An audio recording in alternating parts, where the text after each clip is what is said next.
የብልጽግና ፓርቲ ሳምንታዊ መልእክት ሚዲያ የሀገር መንፈስ ነው።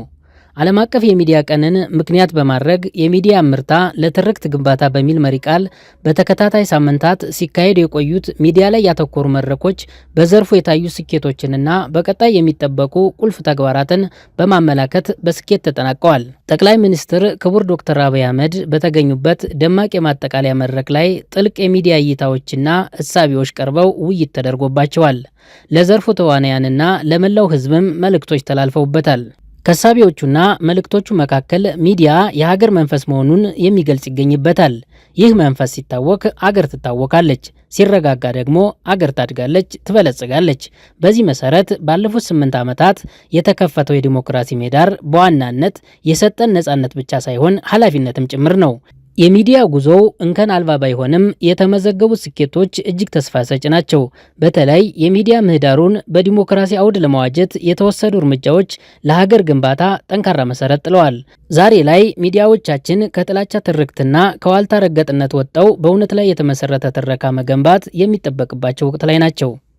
የዲሞክራሲ ስርዓት የሚገነባው ተመሳሳይ ሀሳቦችን በማስተጋባት ብቻ ሳይሆን ተቃራኒ ሀሳቦችንም በማስተናገድ ነው። ስለሆነም የሚዲያ አውታር መረቦቻችን የራስ ሀሳብ ብቻ ከመጫን ወጥተው ልዩነቶችን በሰላም የሚያስተናግዱበት መድረክ መሆን ይኖርባቸዋል። ባለፉት ዓመታት የታዩ ክፍተቶችም ትምህርት ሊሆኑን ይገባል። እውነተኛ የሚዲያ ምርታ የሚለካው በተለያዩ ሀሳቦች መካከል ድልድይ በመሆንና ለብሔራዊ መግባባት በሚሰሩ ስራዎች ነው። ሚዛናዊነትን የጠበቀ ለሕዝብ ቅርብ የሆነና ከተጽዕኖ ነፃ የሆነ አጠቃላይ የሚዲያ አውድ መፍጠር የዲሞክራሲ ስርዓት ግንባታችን መሰረት ነው።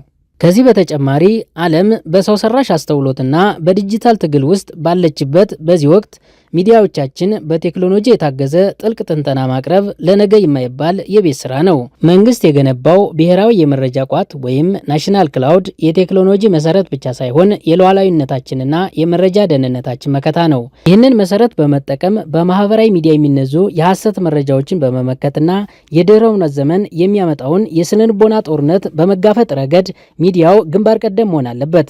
ቴክኖሎጂን የታጠቀ በጥናት የተደገፈና ለሀገር አወንታዊ ገጽታ ለመገንባት የማይሳቀቅ ሚዲያ ለኢትዮጵያ የማይተካ አቅም ነው። ሚዲያዎች ሙቀት ላይ ሳይሆን ብርሃን መፍጠር ላይ ማተኮር፣ ጫጫታ ላይ ሳይሆን የእውነት ምንጭና የሀገር መንፈስ መሆን አለባቸው።